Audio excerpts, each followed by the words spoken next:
రాష్ట్ర పరిధిలో ఖాళీగా ఉన్న దాదాపుగా 2,30,000 ఉద్యోగాలు ఏదైతే ఖాళీగా ఉన్నాయో అవన్నీ కూడా మొత్తం భర్తీ చేసే కార్యక్రమం చేస్తాను మొట్టమొదటిగా చెప్తా ఉన్నాను.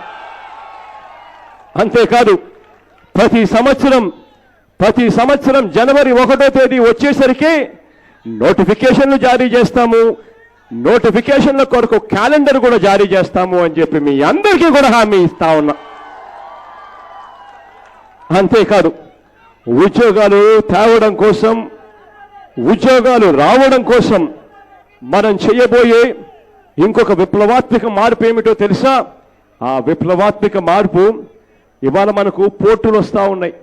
ఇవాళ మనము పరిశ్రమలు రావాలి అని చెప్పి మనం భూములు ఇస్తాం, ఎదురు చూస్తాం.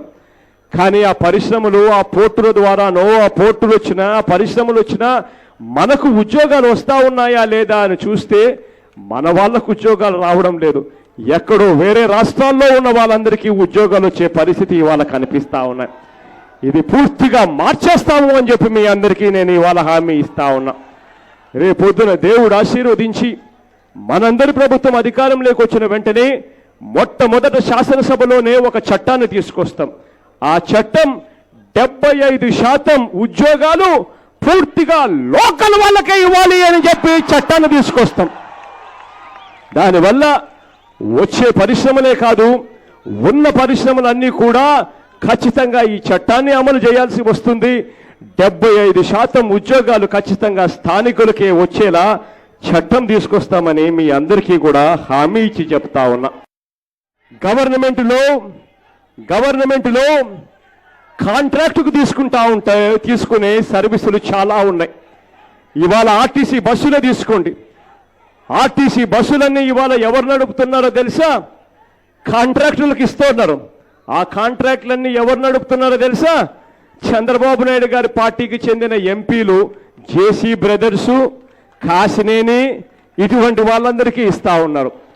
ఇవన్నీ కూడా మార్చేస్తామని చెప్తా ఉన్నాం.